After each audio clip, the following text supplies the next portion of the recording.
Heyo, Plabman here. I'm still working on the wall. My wife has made it way more impressive than it originally was. I'm just kind of doing a quick video here. I saw the movie Saltburn, and it's fascinating because a friend of mine told me, he's like, yeah, I don't want to watch the movie because there's things that happen that I don't approve of and don't think it's cool. And in all fairness, he's fine. He's entitled to his opinion. I, however, am like, no, I feel like you should watch the gritty and the gross and the messed up. To be fair, I don't watch horror films on the regular because that's extra.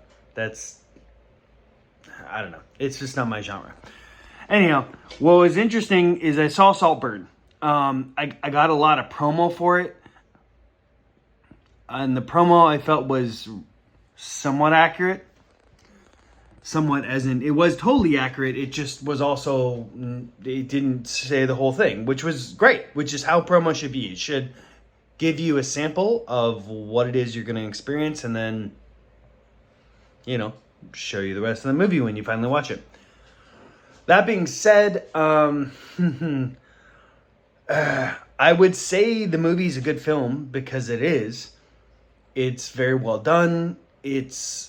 I feel like there was kind of a lack of explanation on certain things, like the nitty gritty of how these rich people have money and so on and so forth.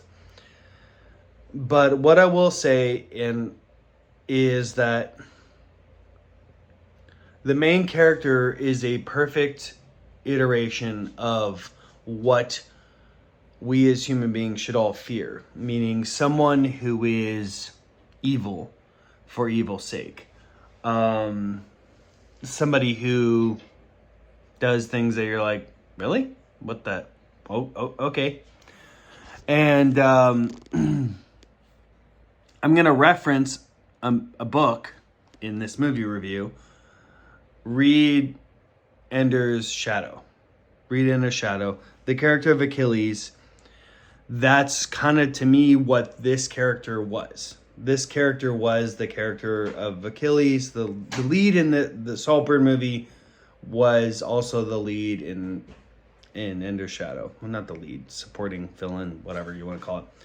So, for those of you that don't know, Saltburn is effectively this no one person goes to Oxford and he hooks up with a wealthy guy and they go to his house for the summer, and things go from meh to really, really bad really, really quickly.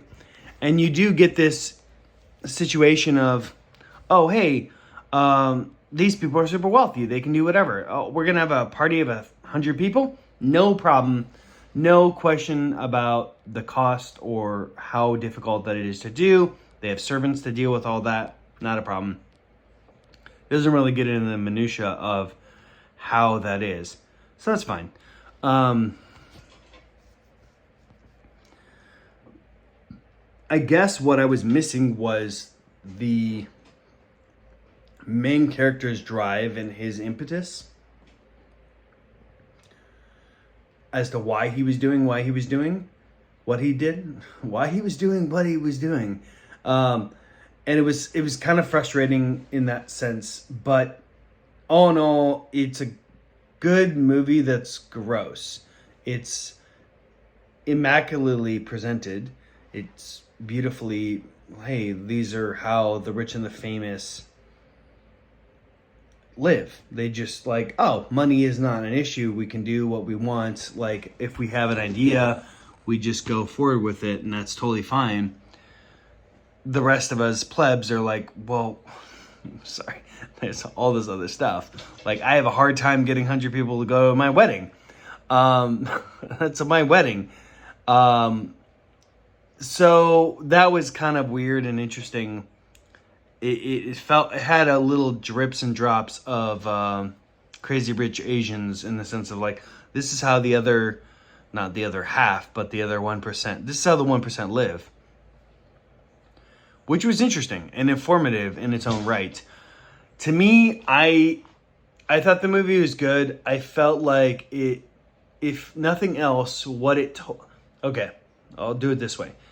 The movie's good. It was telling two stories, and it told one story beautifully. One story is, hey, this is a psychopath. This is how to see a psychopath and how, like, character signs of a psychopath.